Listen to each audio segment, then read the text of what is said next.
blockchain technologies. It was around 2016, 2017. As someone coming from traditional finance background, I initially dismissed the idea of blockchain. I thought it was rubbish, didn't make any sense, and I didn't look at it for a while. Later on, after reading a couple of articles, I kind of got the idea, and as they say, like in Alice in Wonderland, I just got into that rabbit hole, and since then, I've been in blockchain. So what I did was actually I started as writing blogs and published articles in various magazines and blogs, which later, and my focus was blockchain, and those articles that I published later on I collected them in a book called, it was in Turkish called Sorularla Blockchain, which is a book, by the way, you can read it online for free. You can download the PDF version. If you write to Google Turan, SERT, and Sorularla Blockchain, you can get the book, read it. So that book actually gives you an idea of what is blockchain, what technologies are. But that was written around 2017, 2018, and was published in 2019. During that period, blockchain technologies have actually emerged, and later on we have started seeing the use cases of blockchain technologies in different areas, which we will be talking in a bit. And as someone coming from finance and technology, I decided to focus on the financial applications of blockchain technology. And that technology actually have emerged around 2 years ago, 2020. And I started writing books, articles about decentralized finance, or DeFi as a short form. And those articles that have been published for more than a year were called Sorularla Defi Merkeziyetsiz Finans. So in class with İsmail Hoca, you probably in recent weeks you come up with, you have observed several things about blockchain technologies, and what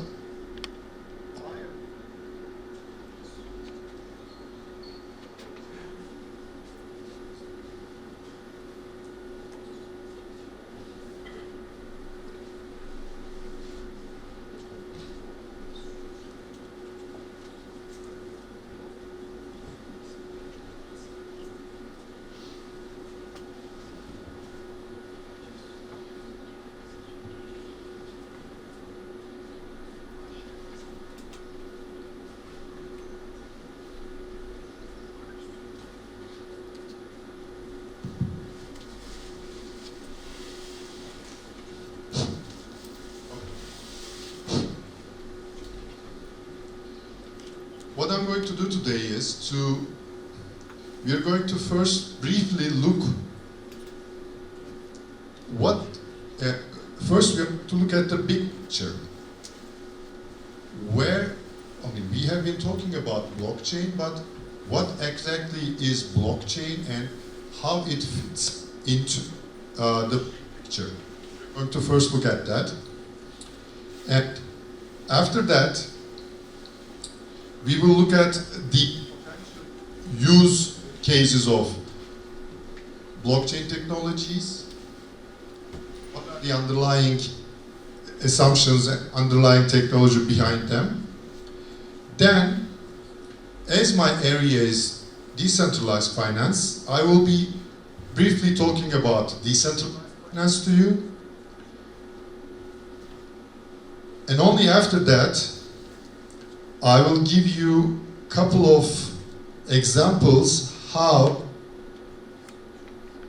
NFTs, non-fungible tokens, can be used in DeFi. So that's basically the outline of what we're going to talk today. And then after that, if Ismail permits, I'll be happy to answer any of your questions. So let's start with the overall big picture. What is blockchain?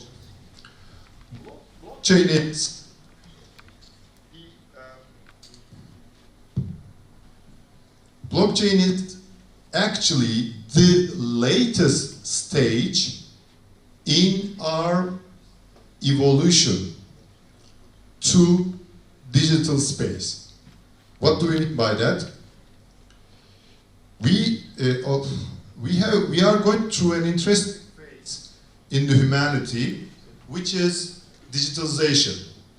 And this started probably, this goes way back to 1950s, but the real digitalization that we have been witnessing actually has started with the start of internet in 1980s, let's say, and then that internet has brought the digital life and the digitalization of our lives in real practice.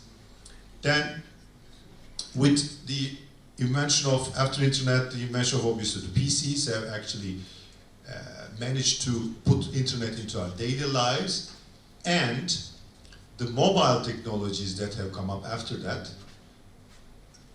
really brought the digitalization to mass populations.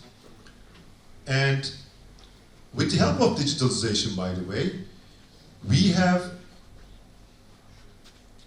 as humankind, benefited enormously from the whole digitalization. What were those benefits?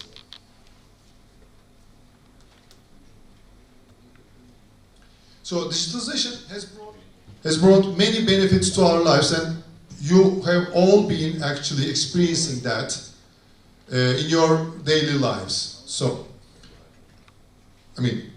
you are age-wise quite young. You probably wouldn't know that, but when I was a kid, we didn't have phones at home. We used to call the post office to actually connect to someone, or if we need to actually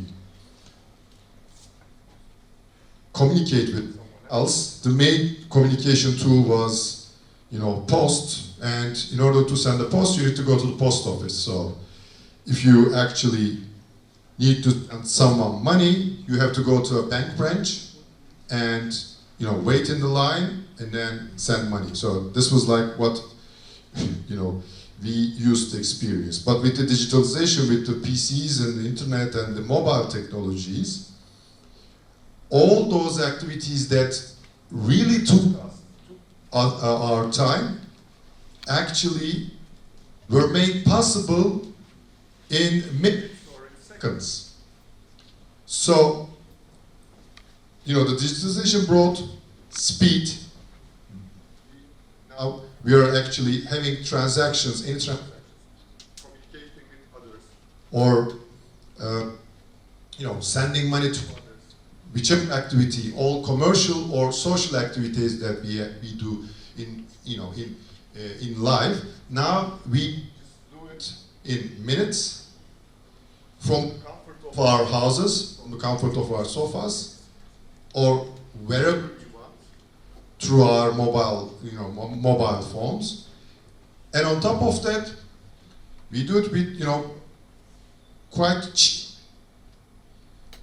and without any physical boundaries. And that's also very important, the physical boundaries. And we are, as a population, we live in a country and we do have physical boundaries, but you can actually communicate with anyone in the world with, without, bounding with those, physical boundaries. So digitalization, in that sense, brought a whole new economy by itself through those potential benefits to humans. Due to digitalization, we realize that there is a huge potential, economic potential that can be realized. But the digitalization itself actually came to our lives with certain restrictions. So, like anything else, while there were certain benefits, there were also certain problems with digitalization. And what were those problems?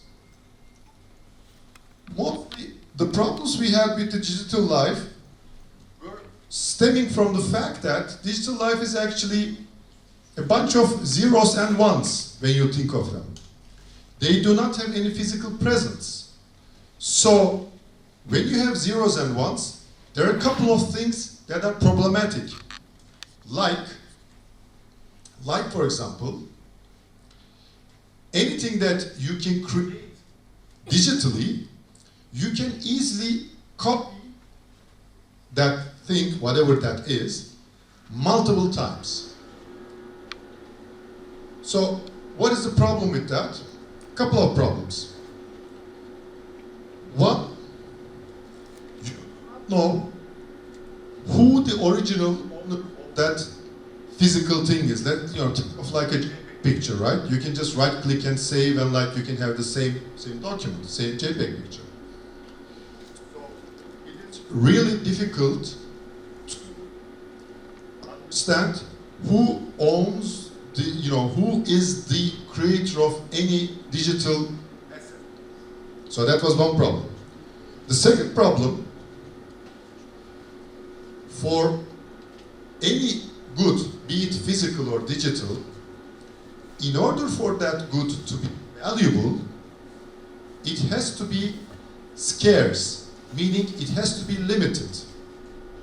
If you make anything copyable, then it is almost impossible to put a value on that thing because you can easily copy that.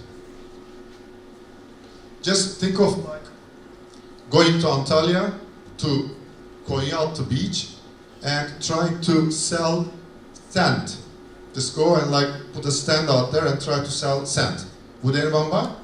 No. Why? Because it's like all beaches full of sand. So why would people buy? So it's because there's abundance of it, and with copy problem, you have abundance of anything in digital life. So that was a huge problem. The other problem is, again, when we're talking about zeros and ones, the problem is those zeros and ones can be easily changeable. So you may have something today, but tomorrow someone may come in, and if that person changes everything backdated, you may lose that. So there is no, with physical activity, if I have this remote, I have this remote and no one can take it from me. But in digital life, that whatever digital asset that you have or digital thing you have, it may be changed.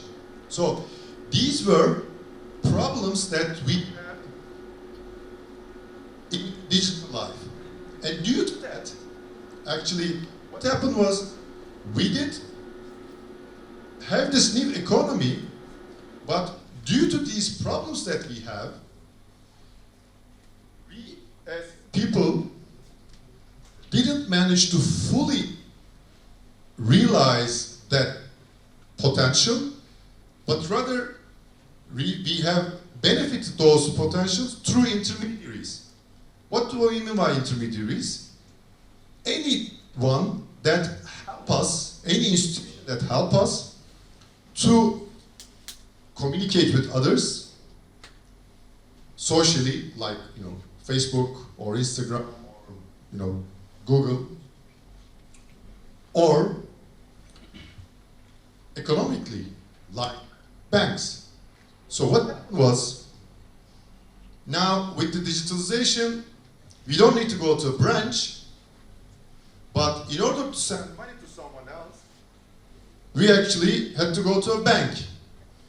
And we don't need to go to a bank, I'm sorry, but we just used banks' applications or website to send money to someone else. And since, in the last 20 years, due to this fact, the potential that has been, created with digitalization and the value add that has been created through digitalization have been captured by those intermediaries. So much so that in year 2010, when you look at the world's largest, top 10 most valuable companies in 2010, that's 12 years ago, when you look at them, I actually had the picture, but I just took it out. So, of those 10, there is only Apple and Microsoft, and the rest were petrochemicals, banks, and whatnot, okay? Now, fast forward to today, in year 2021, end of year 2021, the world's largest companies, 8 out of 10 are technology companies. So those intermediaries have actually captured the potential that realized. But here is the problem. Those intermediaries themselves, they do have certain problems as well. What are those problems? First of all, they were costly. I mean, sending money from, let's take the money example.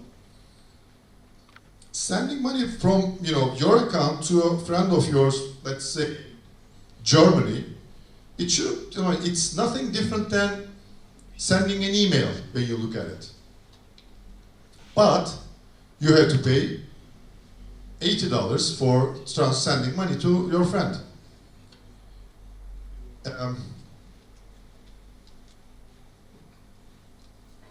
Even though there is no, physical money sent or anything, it's just digital, everything is digital, but still it's very expensive. Oh, by the way, it takes, sending an email costs nothing, and you can send it in seconds, or like a WhatsApp message, but when you send money, it takes like a couple of days.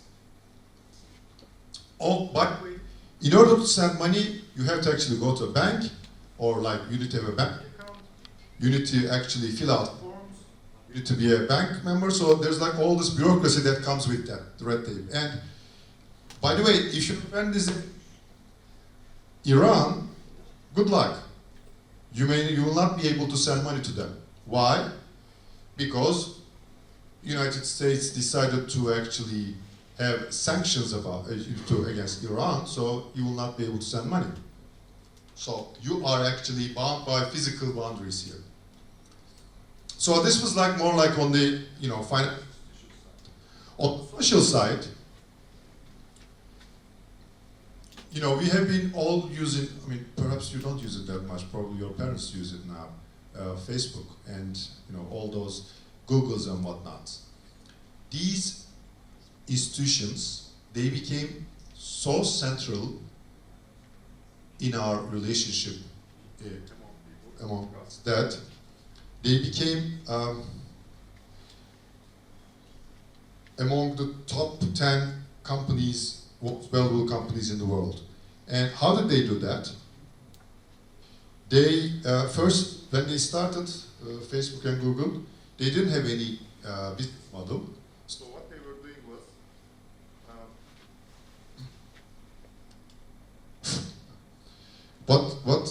were doing was they were giving those services free. But then they became public, so their shares were traded in the stock exchange, and the investors that invested in them asked for returns. They said, so yes, Now you have reached 1 billion people. Congratulations, but how are you going to bring money for that? So the business model that they invented was, they said, let's actually show commercials, ads, advertisings to those people. But they said to those advertising agencies and all those brands, they said, you know, you usually give ads to billboards or you give ads in, you know, commercials on TVs, but you don't know who's watching that, you don't know how long they watch or if they watch or not. You don't know anything about that. What we can offer you as Facebook or Google is targeted advertising. How? You know, as you know, if someone actually has just started, you know, publishing posts of or her newborn child, then they started showing diapers to that person.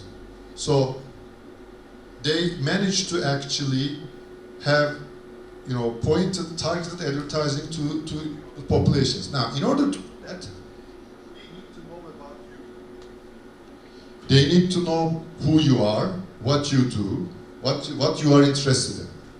So they started collecting information about you. Now, you may say, who cares? I mean, I am who I am and everyone knows about me and, you know, that's fine. I actually enjoy. I mean, if you ask my daughter, she's 10 years old,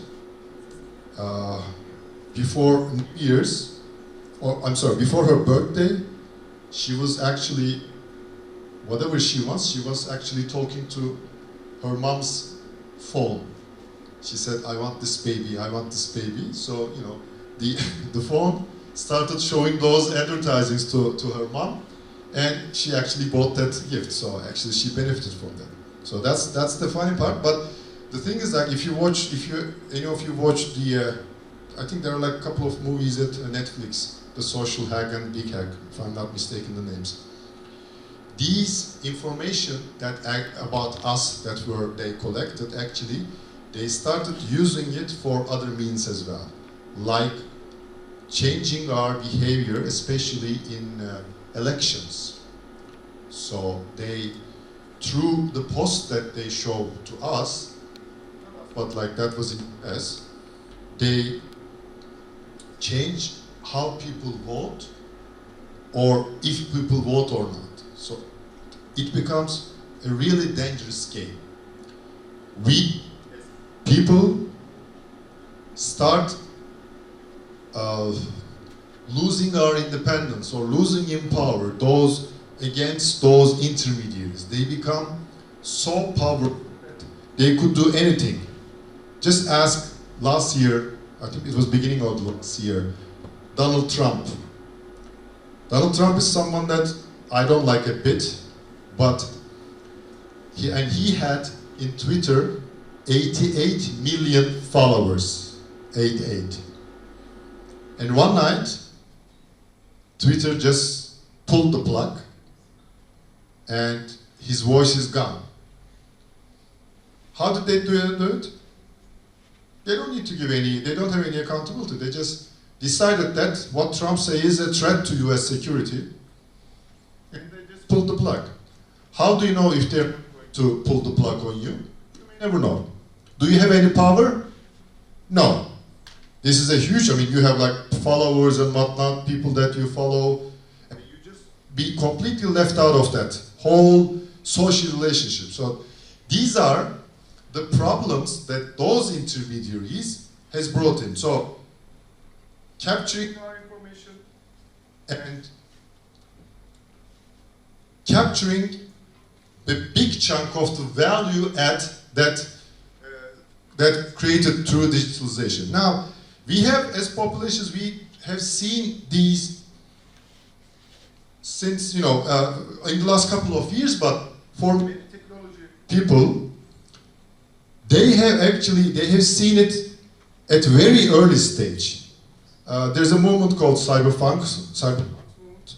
So cypherpunks movement, and they realize that with the digitalization, while digitalization is bringing a lot of benefits to us, we as humans are losing our independence socially and economically in the digital life, and they have started thinking about what could be done for that. And the way it come up with was this. Well, in digital life, we always need intermediaries. Getting rid of intermediaries is a difficult task. What can be done, though, is these intermediaries here, they become too powerful. Is there a way to actually make those central intermediaries less powerful? How can you do that? By, rather than having one intermediary, let's try to divide that function not to one, but tons of small intermediaries. When you do that, you have a couple of advantages. One, those intermediaries will be less powerful, so there's like a balance. The users and the intermediaries. So those intermediaries will be less powerful. Two, those intermediaries, those machines, they have to act independently so that they cannot be controlled by one single person or authority. So this was critical for, for people to actually have the power in digital life. And that's how the decentralization movement was born. So with blockchain technologies, we managed to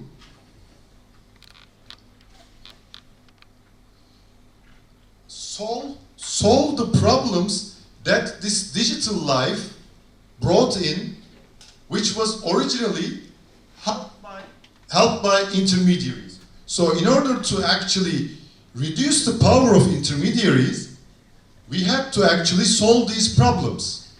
And with blockchain technology, we managed to solve these problems. And how did they come up, a solution?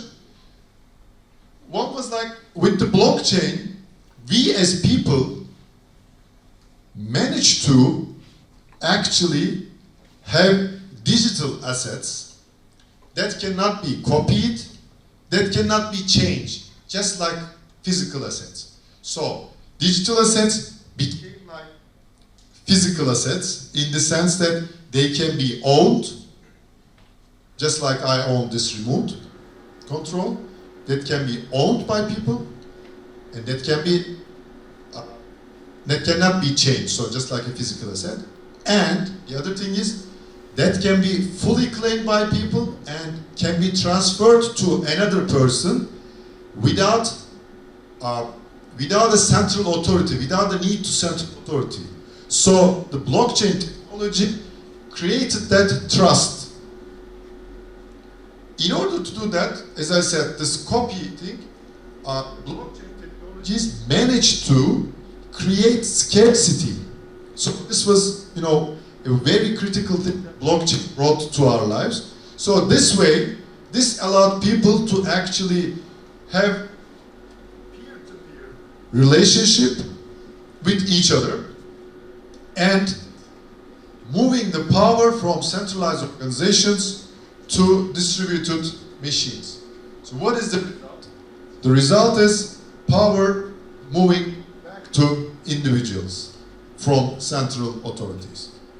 So this is my way of thinking of decentralization and how blockchain enables decentralization. So blockchain itself basically is a software that is run on thousands of machines on a network, and those machines actually act independently, but together and run this system. And that was the beauty of blockchain, the software itself. And it was like, this can be used by anyone. You can be a part of it as a user, you can be a part of it as a machine. So it's everyone can use it. So this is like an open technology. So this was like, as I said, probably Ismail Hoca mentioned to, do this blockchain technology too as well. But so what are the use cases of blockchain technologies? So the blockchain technologies actually have, there are like many areas that people were talking about the blockchain technologies, but the way I actually interpret that is, it depends on, person to person, but there are like 5 key dimensions or 5 key use cases that you can look at decentralized technologies. And the way actually it is, rephrase this, the Facebooks and Googles of the world is called Web 2. There's the word Web 1 before Facebooks and Googles, but that was like early days of internet, and then Facebook and Google came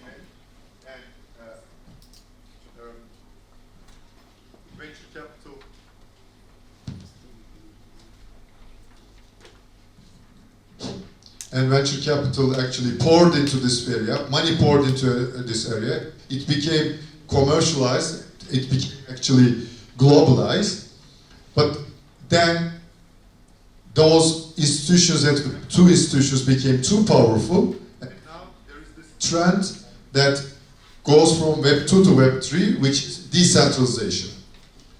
So when we look at those new areas and compare it, what do we see now, may give an idea to us on what we are actually talking about here. What is the underlying uses and their correspondent existing businesses.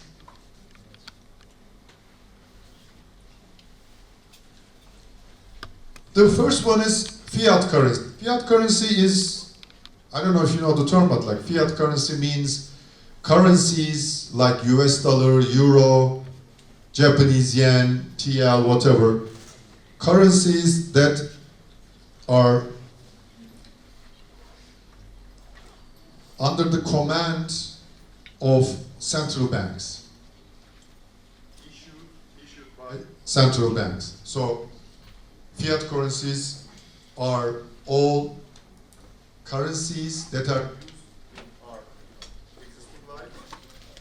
and issued by central banks. When you come to Web 3, which is in the decentralized world, the correspondent of the fiat currencies is now cryptocurrencies. Cryptocurrencies, and by that I mean most of them, not all of them, are currencies of the new world, and they are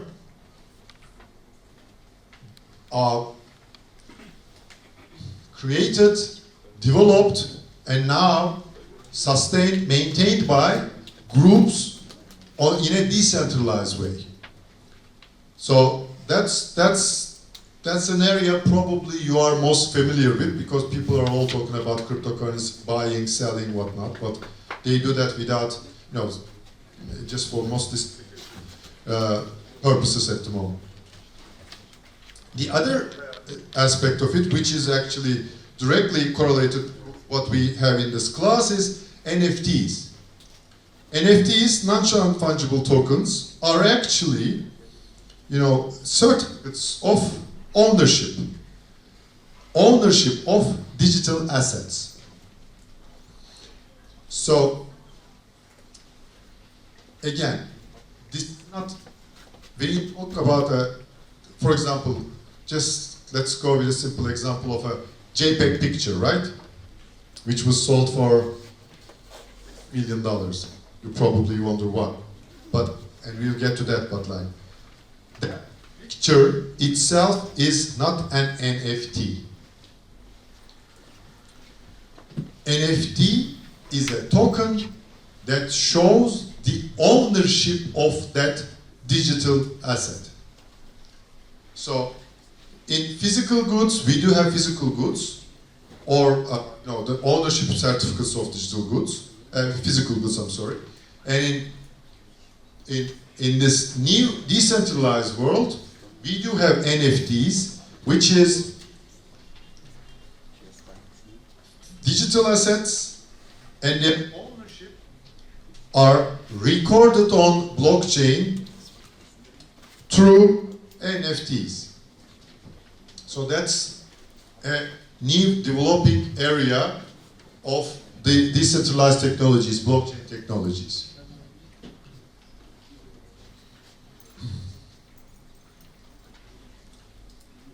Another new concept that we have been, seeing lately is the concept of DAOs. And you actually heard what DAO is? Raise your hands. Not many, less than a dozen. Okay. So DAO means decentralized autonomous organization. Decentralized autonomous organization. You can think of it as whatever we do see right now in real life companies. For any activity that you would like, any commercial activity or any social activity that you are undertaking, you need to actually form a company and you use fiat currency to actually undertake you actually form it for a mission, use fiat currency, and also use physical goods to actually maintain a business, your company. In DAOs, it is different in a way that they are organized by different people. Think of it like a digital cooperatives. They are formed by people in digital life, and they have like loose legal structures.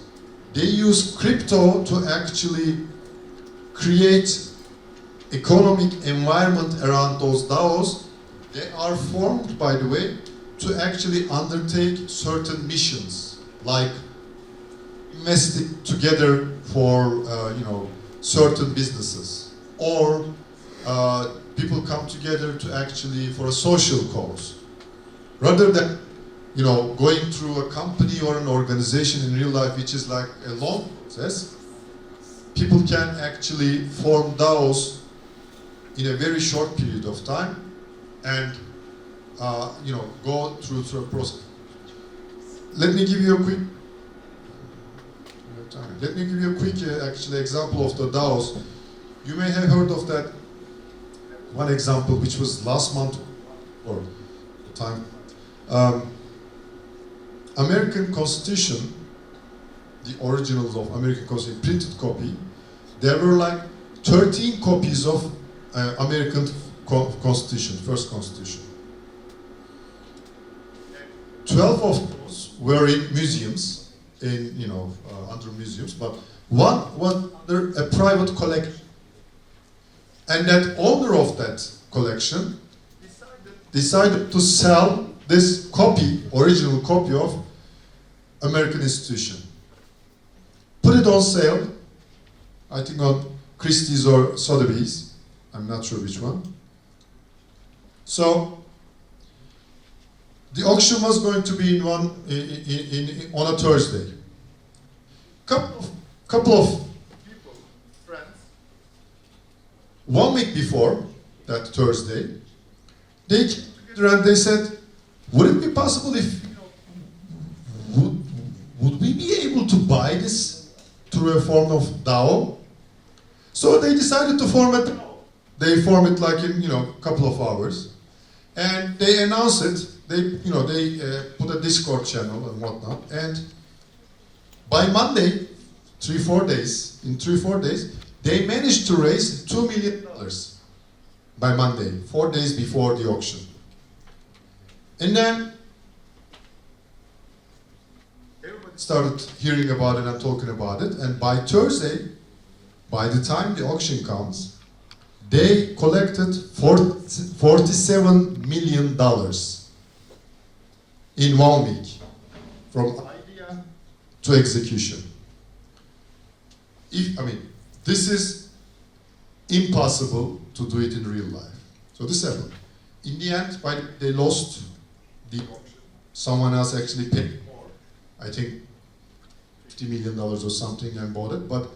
And they returned the money back, by the way, to those people. But they managed to collect $47 million in 1 week.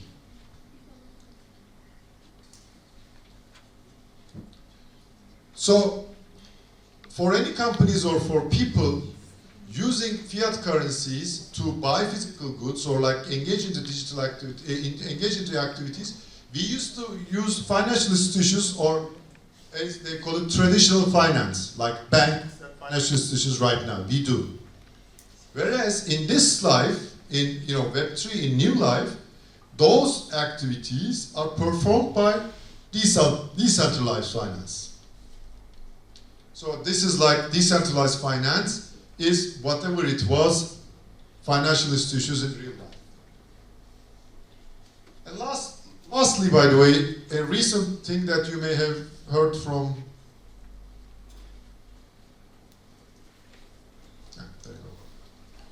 is social media games is not becoming like metaverse, but this is the very recent phenomenon. And you probably all heard of it because Facebook changed their name to Meta, but this is something that's coming up that involves NFTs, DAOs, DeFi, crypto, as well as, by the way, Web2 companies like Facebook and others as well. So we will see how it will develop. But as you see, those new technologies will affect our lives. So there will be almost like there's a universe that we live in, and there's an alternative universe that is out there, which is actually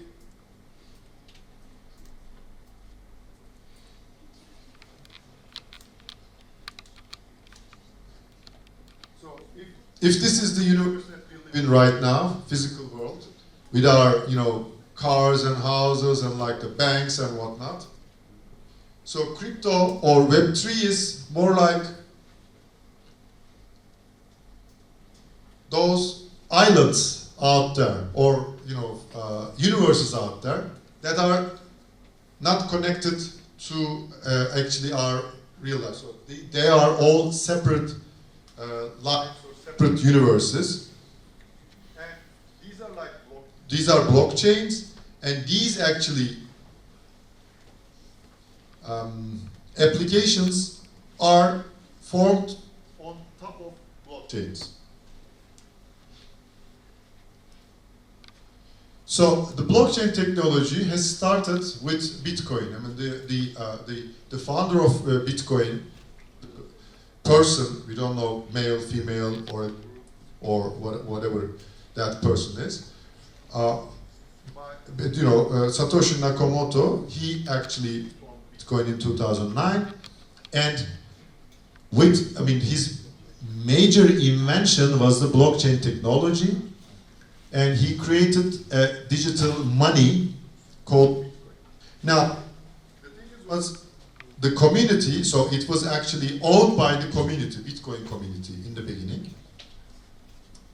But the blockchain technology itself, its potential is actually bigger than just being a digital money. So a group among that Bitcoin that would it be possible to extend the functionality of Bitcoin and actually use it in other financial transactions?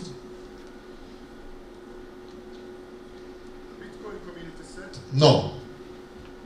We just want, I mean, you know, being a digital money that cannot be censored and used by people independently is a very big task, and we do not want to actually diverge from that task. So those who think that blockchain technology can be used in other activities like financial activities or other transactions, they actually departed from Bitcoin technology, Bitcoin group, and formed Ethereum. So Ethereum is the second largest group in the blockchain world, and they have started in 2014, 2015, and for a certain amount of time, like for 3-4 years, they have built the infrastructure. Aim to be just like Android or iOS that we have, just be operating system that can be used by anyone. Anyone can develop application and anyone can use that application. So those applications are, which you discussed in the class in previous weeks, are called smart contracts. And those applications actually formed the basis of the products that are formed in decentralized finance first and in other areas later on. So this was all initially born out of Ethereum. Right now, Ethereum is around 70-75% of the whole, smart contract platforms. Now we have similar platforms like, Avalanche, Polkadot, Cosmos, and the list goes on forever. So these are all platforms that many different applications were founded upon, and they actually form the decentralized space.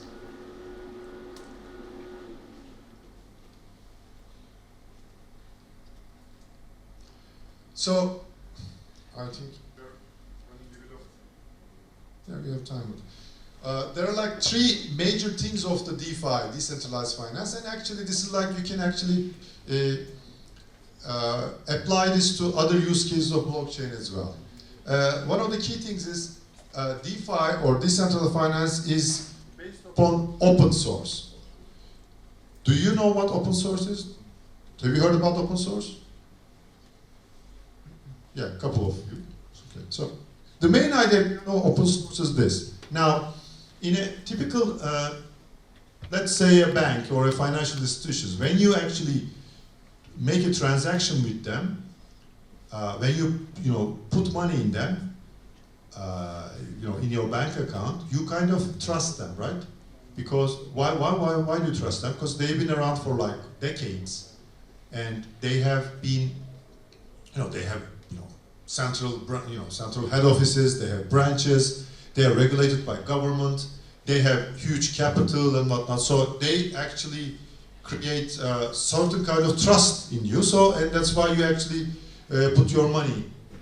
Now, for decentralized finance, the service providers are basically softwares. How are you going to trust softwares? Do you know the people that write those codes? Not necessarily. Some of them are open public, but most of them are not. They're like anonymous figures. So how are you going to trust those applications? Through open source. Open source means these applications, the source code of those applications, meaning like how they are written, anyone can see it, anyone can check it. So this way, people actually use them, but also test them or audit them, then there is institution auditing them. So this way, we do know that these codes are not harmful. So that's very important. So open source is a key part of decentralized finance. Open source also actually helps decentralized finance to actually develop really quickly. And the main reason is when you open source a code, that means it can be copied and used by someone else. So, you know, in traditional world, you always think about, you know, trademarks, licensing, you know, copying is illegal, whatnot. In this world, that's not the case. In this world, anyone can copy and paste. So, there's a saying, in open source, you solve a problem only once.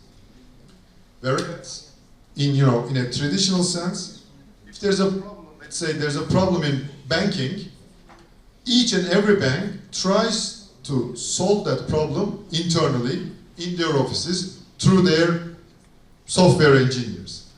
Whereas in decentralized finance, whenever a service solves that problem, as it is open source, the others can easily copy that and solve that problem. So they focus their energy not solving the problems that were solved by others, but more creating new ideas, exploiting new potentials, exploiting new frontiers. So that's one of the reasons why DeFi is actually growing quite rapidly in the world. The other key thing is accessibility. As I mentioned, there are 1.7 billion people in the world that do not have access to financial institutions. Whereas, with DeFi, or, in that sense, you can access to that world through your wallets or applications in your, anyone can use them. So they are not restricted. The other key thing is financial transparency. And this comes from the fact that, there was a mortgage crisis in, United States in 2008. And the main reason there was a mortgage crisis was not because of the mortgages, but more on the derivatives that are, that use those houses, and the reason there's a crisis was United States where they couldn't measure the risk related to those derivatives, and the main reason is there was some opaque, there was some problem with the the data availability. When you look at blockchain, in blockchain, every information, every data is recorded and transparent. It has to be that way. Otherwise, how are you going to trust blockchain, right? It's a software. So each and every transaction can be seen, and in that way, risks are also can be easily measured. So I already mentioned some of them, but like as I said, so when you look at the traditions, when we're talking about decentralized finance, is it like just like having a token and like if the token goes up, token goes up? No. We're talking about financial services, and when we compare it to traditional finance, it may make more sense why there's decentralized finance. So one of the key things is the difference is that traditional finance, banks and organizations, they are closed organizations, meaning you do not see what's going on behind the scenes. They tell you that you have this money and you're fine with it. You just go to a bank and tell them that I want to see the code of your software, and they will laugh at you because they will not show it to you. It's like close the garden. Whereas in decentralized finance, all services that are given can be seen, it was open, and actually they can be used together. So the other thing is that, as I said, permissionless meaning anyone can use it, whereas in traditional finance, some people have access. Some decentralized finance products, they can be used together, just like money Legos, they call it Legos, that's just like Lego pieces, they can be attached to each other and used together, whereas in you cannot do that. Meaning, if you want to get a credit, but if you want to get a loan from a bank, but you may have a deposit in another bank, there's no way those banks can talk to each other. In decentralized finance, it is easy to use one service provider for depositing and use that deposit as a collateral to get a loan from somewhere else. And the security, traditional finance firms, they do have private security, whereas in decentralized finance, these are public blockchains that provide security. And the code is enforced by people versus, well, the law is enforced by, in traditional finance, by people, by courts. If you don't pay your money, they come to your house and get your furniture. Whereas in decentralized finance, there's no such thing. Everything is enforced by code.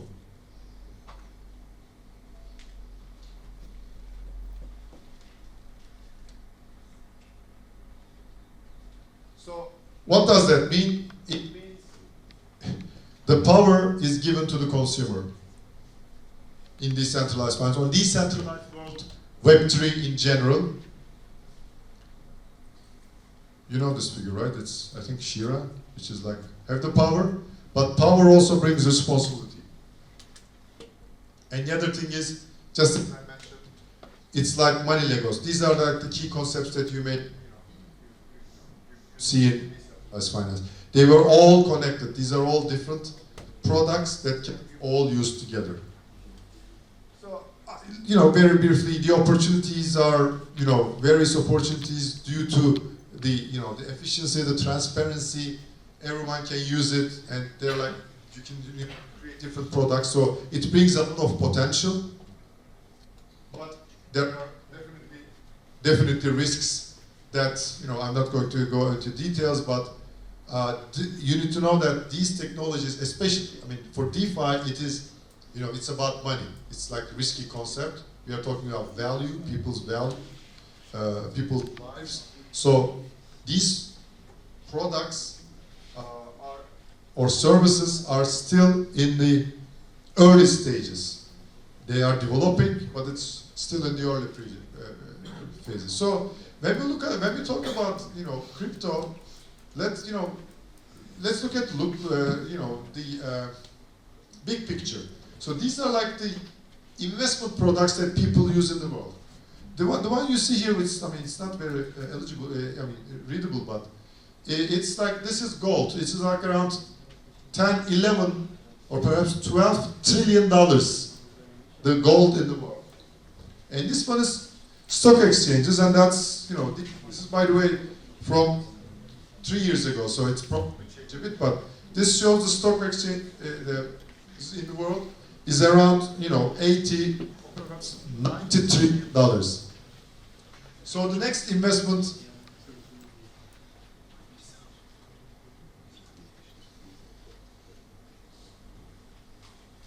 vehicle is the money in the world. It's around $100 trillion. $100 trillion. The money printed by central banks or by banks in the loans.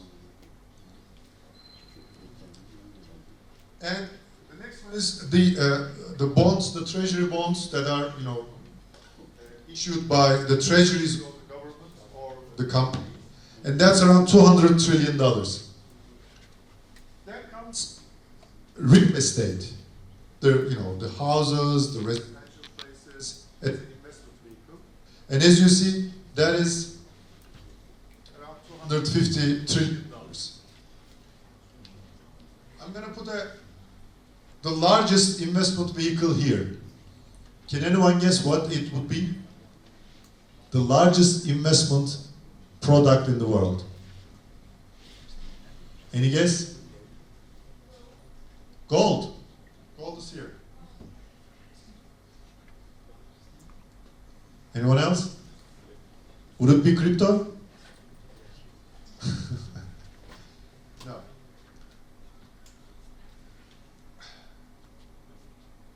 world's largest investment market is derivatives market. So the derivatives itself derives from another underlying product. And it derives from all of the things that you have seen. And this derivative market itself is a balloon. This is the reason we had crisis in 2008. And this is probably will be the reason we will have another crisis going forward. What about crypto? Oops. Actually,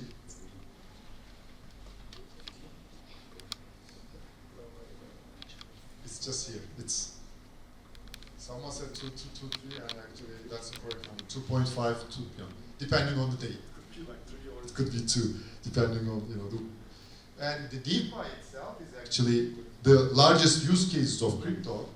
Web3 is even smaller, like $30 billion. But this is an interesting chart. It's a very small market, 230 million, right? But I started writing about, as I said, decentralized finance in March 2020. At that time, the total amount of deposits, the investments that are done in the DeFi was around $200 million. And by May, it passed $1 billion. And we were like, wow. It was like 200, it passed $1 billion. It's like 4 times in like a couple of months. That's great, that's amazing growth. Now it's $230 billion in 1.5 years. So in 2 years, it went up 1,000 times, from $200 million to $200 billion. So it's still small, but it's growing. What does that mean? There is still huge potential here in this market for you. I know you are more interested in NFTs, but DeFi NFTs actually they are quite interlinked, and we are going to talk about that as well. So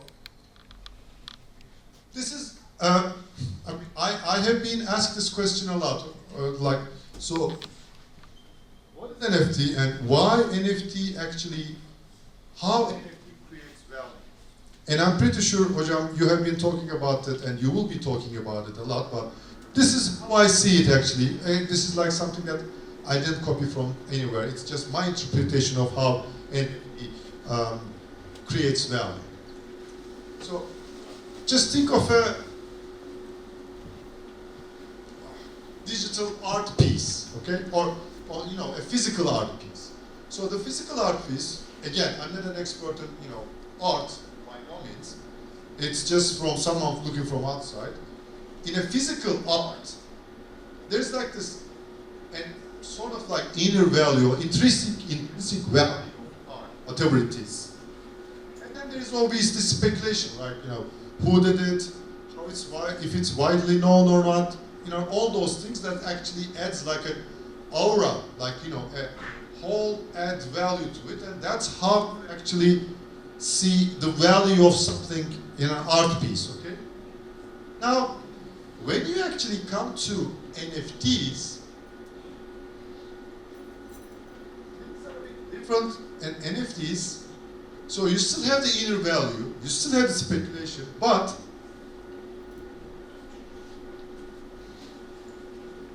there is an NFT value add here to inner value. So there is actually some concrete values that an NFT can add to a digital art piece. And what are those things, if you ask?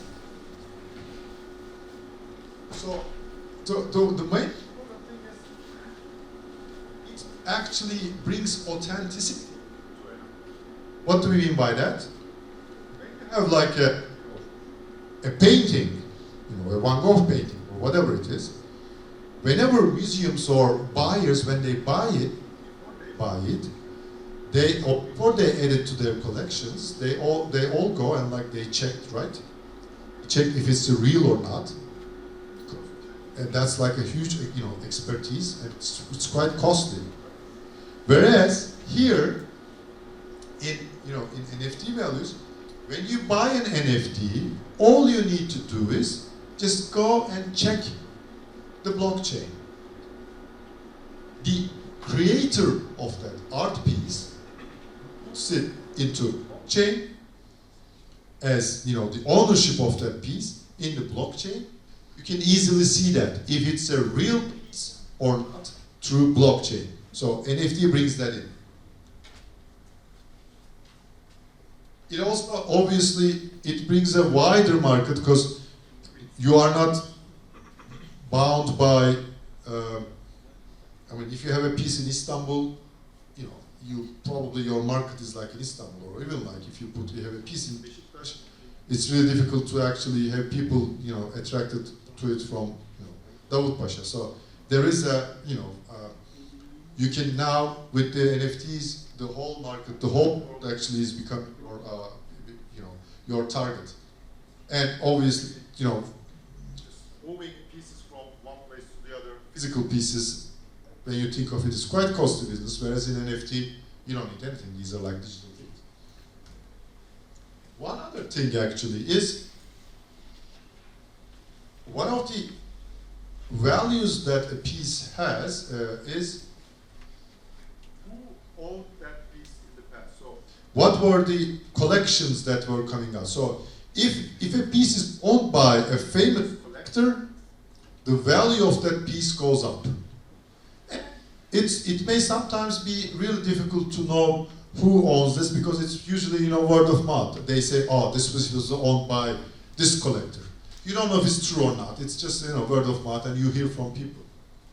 Whereas, as all the transactions are transparent in blockchain, you can see when it is created, who owns it, for how long, how much they paid for it, how much they actually sold it for. You can see all that information from your blockchain. The other thing is, these NFTs are programmable, meaning as a creator, you can actually program them in a way that, for example, you can say, I'm selling this piece for X amount, but any future sales of this piece, I will get 10% of it. When you program it this way, whoever sells that, whoever buys that piece, whenever they send money, part of that money goes to the creator's account. You can actually program it that way, because this is the beauty of NFTs, and this actually brings significant value to an NFT. The other one is fractalization, and that is, you ask why someone would pay, $69 million to Beeple's 5,000 days collection, right? The person who buys that is actually planning to put it into pieces, not the art itself, but the ownership of the art itself, and sell it to pieces. So you may not be able to afford a piece as a whole, but you may actually get 1/1000 of it, or 100th of it, or 1,000th of it. So there are people who may be willing to pay that, or you have to use it as like speculative investment. So this way, rather than like a whole piece, you cannot obviously, put Mona Lisa into pieces, but you can actually put people's 5,000 into pieces, sell it to others. So this would be a way of actually creating value in NFTs. Are we running out of time, Hocam? Almost like 5 or 10 more minutes. 5, okay. I will, so how would DeFi and NFT work together, if you were? So there are like, a couple of areas that we see. Now, decentralized finance, as I said, is a finance, right? So they actually, finance uses assets. Finance is, efficient use of assets in essentially. So they finance uses normally, money, like, traditional finance uses fiat currency and decentralized finance uses tokens. Now, NFTs themselves, they are also assets that are valuable. So they can be used as an asset, as a capital in a DeFi, decentralized finance. So this way you can create many, you can actually apply any finance activity in DeFi. I put in a couple of examples here that, let's briefly talk about that. So this is like NFTFI. So this is a website that you can actually, if you have an NFT that is valuable, you can put it here as a collateral and actually get a loan from them. Normally you cannot get a loan because how would they know if you pay it or not? But if you have NFTs that are valuable, you can put it in here and they give you out a loan that you use for whatever you want. So this is, for example, one of the ways that you can actually use DeFi. Let's look at another example. So this was like another fractional.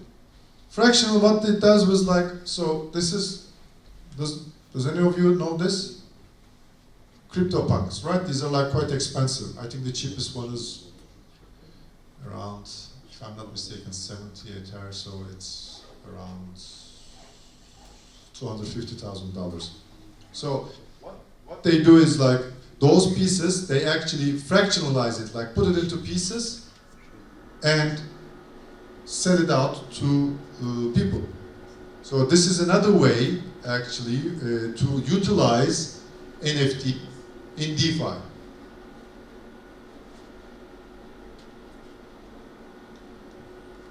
There are various NFT protocols like, what do we have to X Infinity, Sand, Mana, all those NFTs protocols, and there are certain indexes in DeFi that, rather than for investment purposes, that can be used. So rather than going and investing, each and every NFT marketplace, for example, you can just go and buy an index, or later on, whenever you want, you can sell that. So this is like another way in DeFi to use NFTs. There are also, remember I talked about decentralized autonomous organizations. There are decentralized autonomous organizations, DAOs, that are focused in NFTs. What they do is they go and they buy NFTs. It's quite opaque, but this is by Edward Snowden, one of the whistleblowers in US, and they, this DAO, people came together, invested into various articles, various NFTs, and they bought this piece, if I'm not mistaken, around for $5 million, around I think $5 million. So they paid $5 million for this digital art, and they bought it through Blizzard DAO. What they do is like people come together, they put money into this, just like an investment vehicle. They go, they buy NFTs, and then later on they sell those NFTs and get a good return. There are also certain there's this new trend called gamify, where there are like different models. They call it play to earn. So rather than just playing and enjoying your life, now with new games, you can actually play and earn money. And those, there are, in order to earn money, you have to first put, a certain amount of capital up front, but most people, they don't have that capital to pay, or $300, $400. They don't have that available, they don't have it. So what platforms do is they use actually DeFi to actually give a loan to those people who would like to play games. And what they do is like, they actually loan out those NFTs, and people's gamers, they use those NFTs to actually play the game. And when they earn money, they actually pay back the loan, and they either own the asset or they use it like they pay rent and give back the asset later on. So these are like, you know, there are different types of various ways of, you know, gamified NFTs that can be used in the decentralized finance. And this is also like, there are certain marketplaces, and like the DAOs as well. And I mean, this is a bit complex stuff for the time being, and we are running out of time. That's also one of the things that you can use. You can use the ownership of those DAOs as an investment tool. So as we recap, you know, blockchain technologies, you know, is one of the latest stages of our evolution in digital life. Blockchain is a philosophy that aims to remove intermediaries, actually remove central intermediaries among individuals in digital space. Web3 is the latest rebranding of decentralized blockchain technologies. And 5 emerging use cases are cryptocurrencies, NFTs, DAOs, metaverse, and decentralized finance.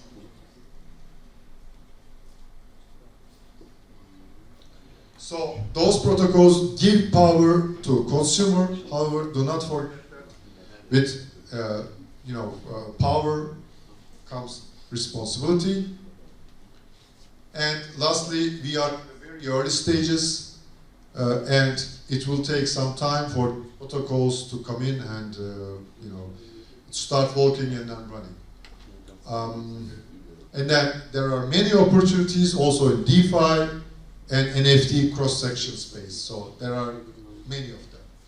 So with that, I would like to thank you. And this is my book, and this is the other book that, by the way, this one also, you can, for free, read the PDF version. If you go to my, I think it's also on my Twitter page, on the top pinned tweet. So if you go to that Medium page, you can read the this book as well in digital format for free. Thank you very much for listening to me. Turan, like to now? Okay, very much. For all the great insight, and the great examples actually that he's provided us with, I'd like to thank him. Now let's play that Kahoot, okay? And let's find the winner actually. So I need you to go to kahoot.it, that is where you will be going to, and this is where I am.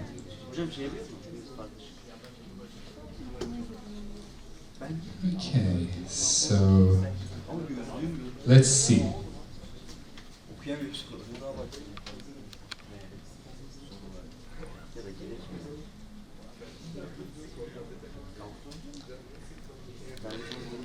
You know the drill.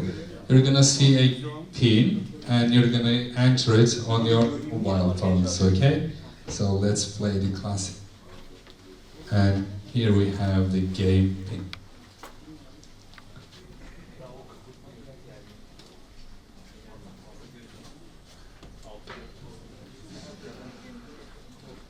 Yeah.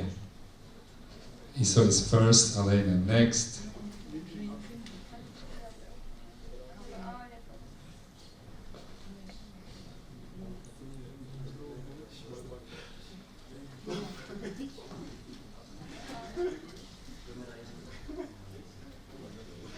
Good, lots of people are here.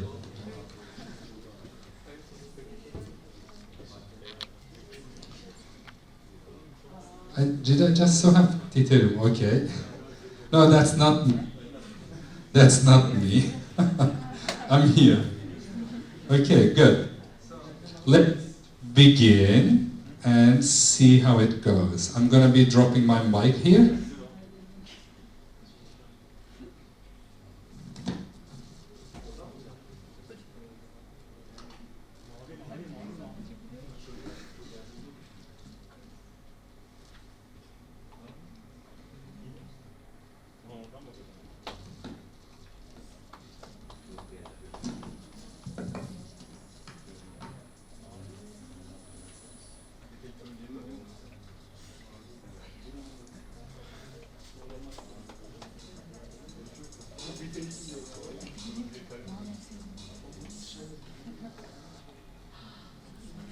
On the 12?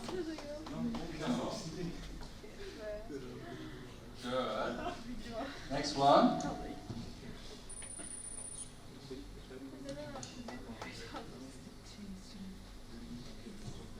We have multiple answers here.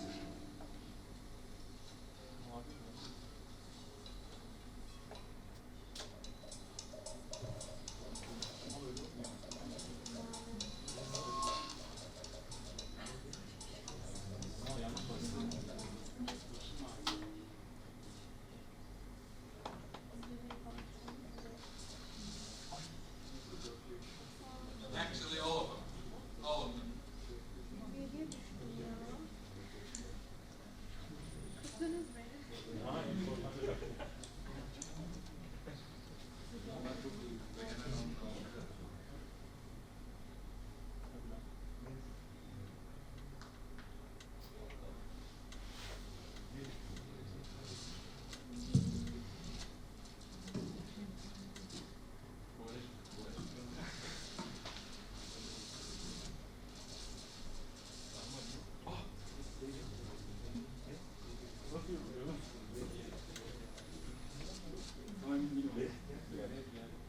Answer is on the screen actually.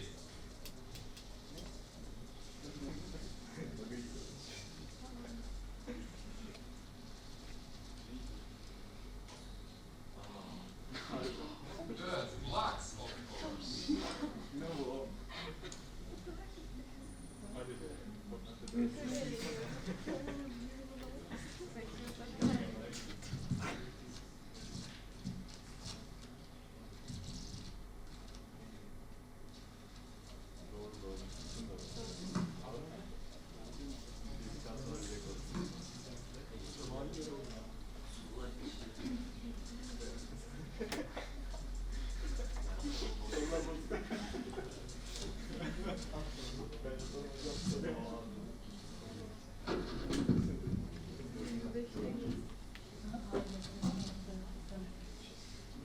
Good, that's good.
Of course, once on the blockchain, you cannot undo it.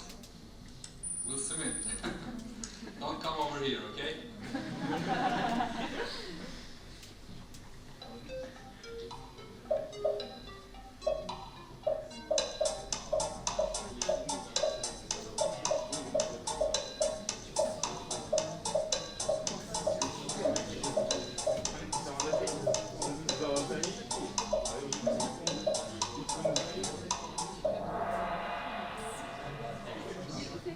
Volatility, going up, going down very fast in a short time. Alright, here comes the next one with multiple answers.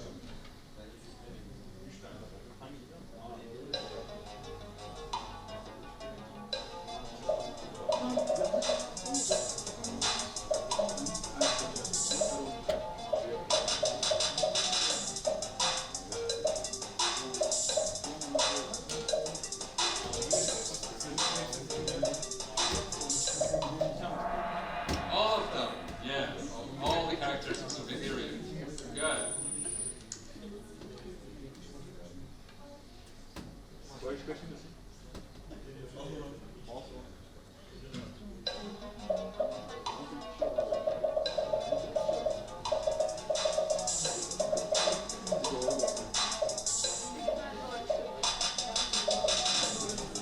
This should be obvious.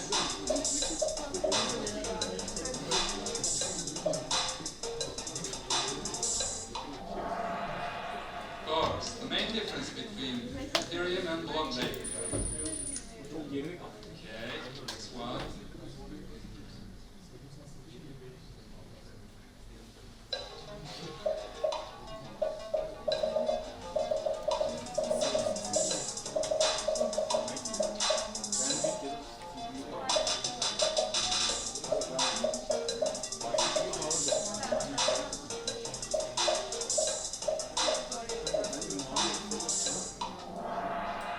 Good. Finance, no. It doesn't give you money, it takes your money with the gas fees, remember?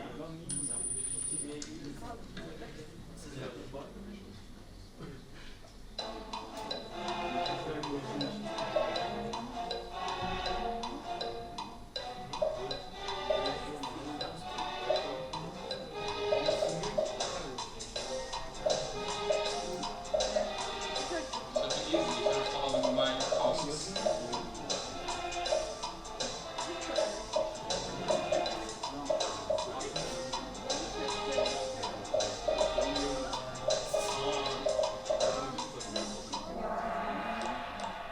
Good. Virtual machine, Ethereum virtual machine. That virtual computer all over the world. Good. Eren 21 again. Good. Last couple of questions.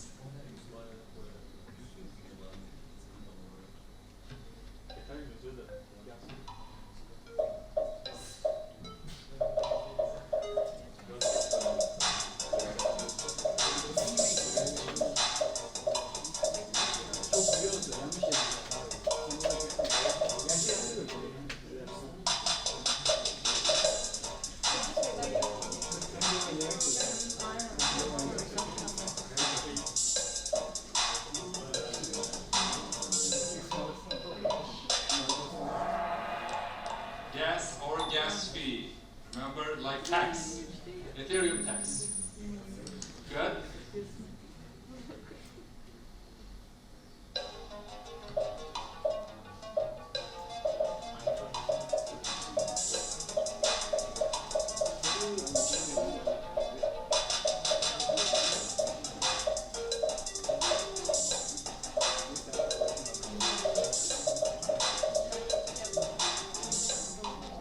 Of course, because they give resources, nothing is free. Good.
all the transactions. Buying, selling, minting, anything.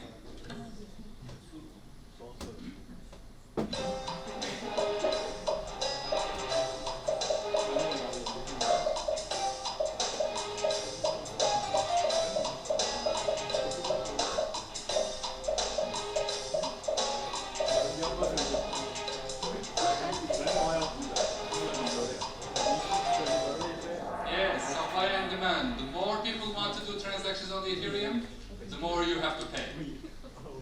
Oh, Jody, that's good. Someone from the unknown depths.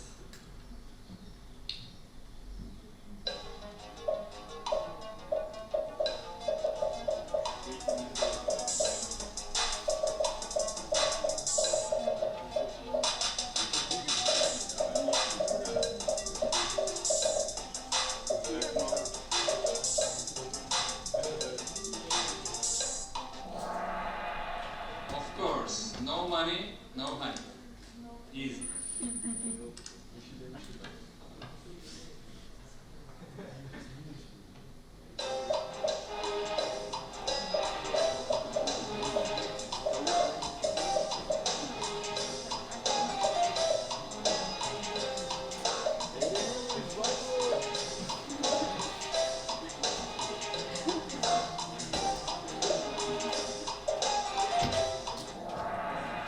No, the higher the gas, the quicker your transaction will be.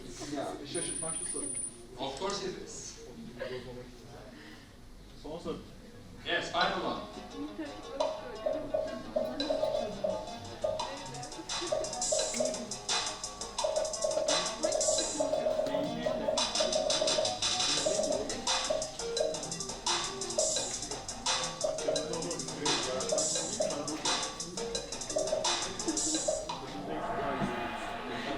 Of course, you create it on the blockchain through smart contracts.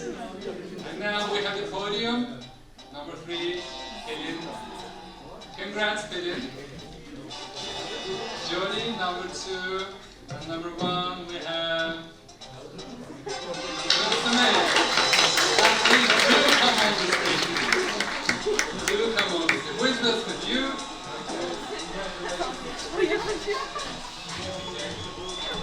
Again, if you have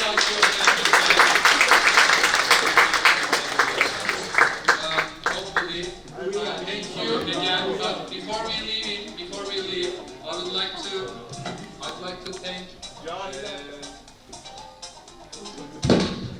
like to thank Turan Hocam again for his valuable time, nice ideas, and really good examples of how an NFT can be used and what kind of world we are going to actually. That was really insightful. I personally found it quite insightful. Hopefully it helps you too. And for that I'd like to thank you again, Hocam. And now can you please kindly sign the book so that Will Smith can get his copy?